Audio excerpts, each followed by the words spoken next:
the Olympics. Like, what does that look like on a daily and weekly basis for you?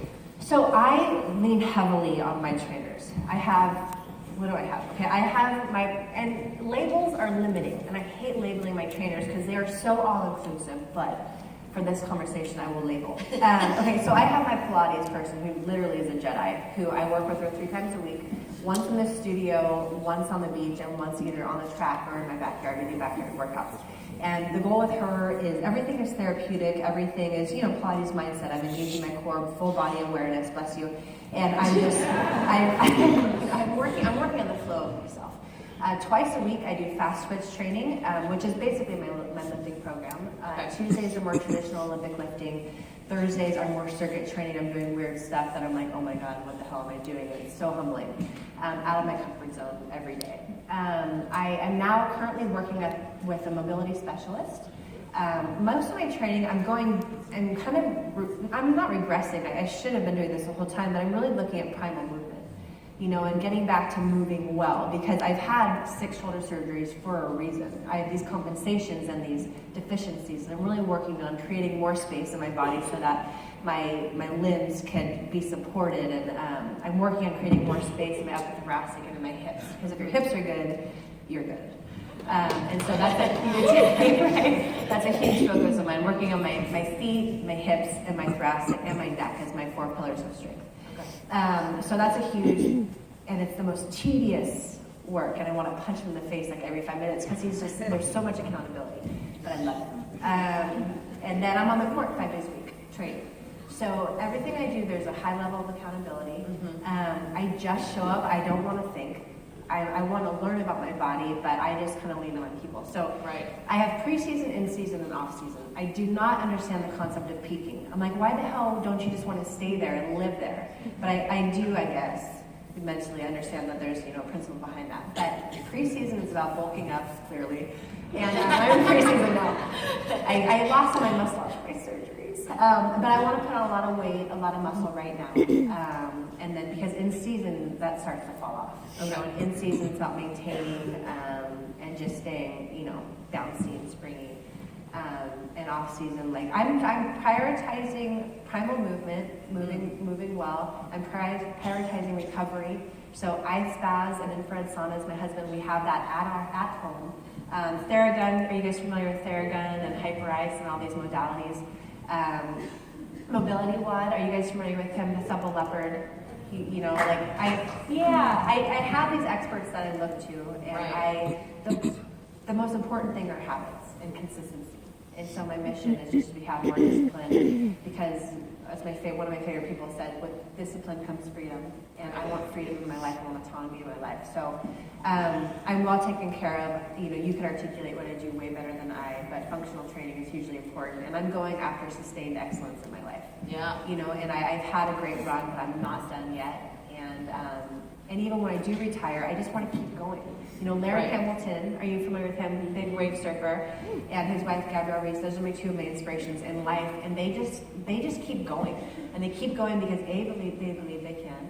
B, they're extremely curious about what they have inside, about new ways of doing things, and they push the limits. And so that's what I want to do in my professional career.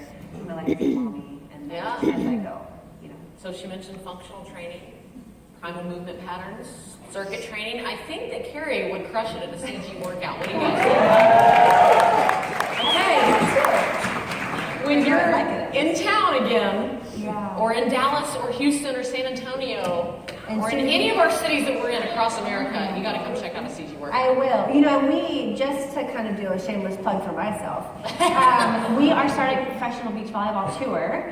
And it's going to come to Texas at some point, and you guys are all cordially invited. Please bring at least 10 of your friends, and it's going to be amazing. It's going to be a festival atmosphere. We'll have live music. We're going to have beach volleyball. We're going to have a developmental area, which hopefully Camp Gladiator can show up and help develop our people on site. Basically, what it takes to be rad, feel good in your body, live a kick-ass life. That's what we want to have at our events, and I can't wait to come to Texas. So Houston, get ready. Yeah, Keri's coming for you. We will be there for sure. Please. To help support it and help get people out there. We are really good at getting people to show up to things, so we can do that. So let's talk about injuries. because you've overcome some serious injuries in your career. So what advice would you give an athlete who's facing injuries, not only physically, but mentally as well? Man, don't get injured. Right? I mean, so, it's just part of it. Right. Like, don't prepare yourself to get injured, never. Like, I believe when we focus on what we invite in our life, focus on thriving, focus on strength, all these things.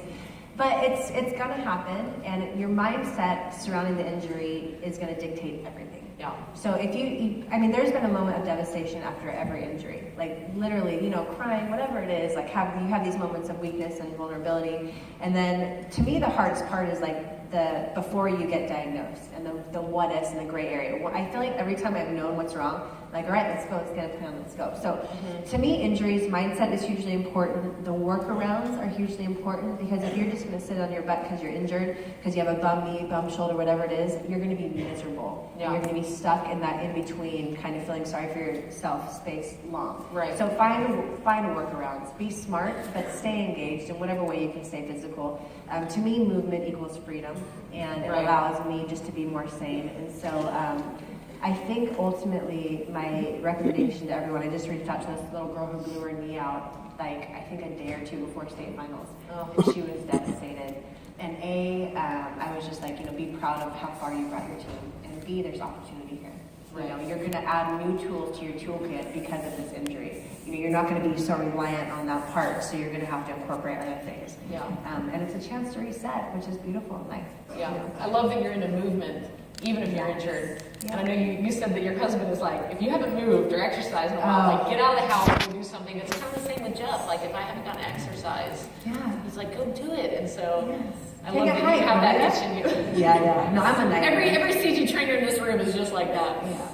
So there's this great moment in the video that we just played where you're with your doctor, you had just had surgery, and you say, when can I get back out on the courts? And he says, the standard of care is 6 months, and you're like, I need to be back out in 4. Yeah. And you say something along the lines of, I'm not standard, or we're not standard. And I love that line. I love that line. Yeah. It was so powerful in that video because, it showed her confidence and her passion to get back out there, but like, what does standard mean to you? Like, what are your standards for yourself? Oh, it sounds a little arrogant. No, it was awesome. I think you said we aren't standard. Like, you, as a doctor, and me, we together aren't standard. The people I'm surrounded by really help give me confidence. Yeah. And, like, I'm not indestructible, clearly, but I know I am gritty, and I am persistent and stubborn, and if I want it, I'm going to go for it. And I'm going to give everything I have, and if I fall short, F it. I tried my hardest. Right. Sorry. Yeah, okay.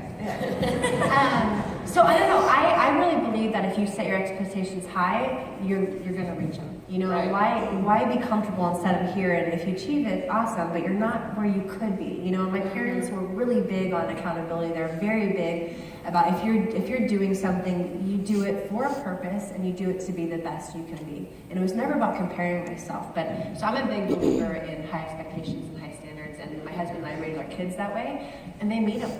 If I look at my kid and I see limitation in him in whatever way, behavior or ability, like, they show me every time, and I limit them, and so I never want to limit myself. And sometimes, like, my doctor's like, Keri, you're crazy if you think you're going to go play this tournament with a dislocated shoulder. Like, it's probably going to come out again.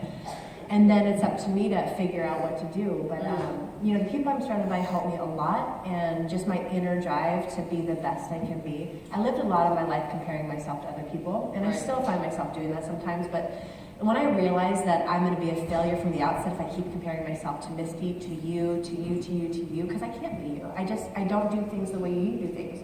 And once I kind of dropped that, it was so liberating and so empowering. And it was true autonomy, which is what I want in life. Right. Yeah. I love that not only are you a great athlete,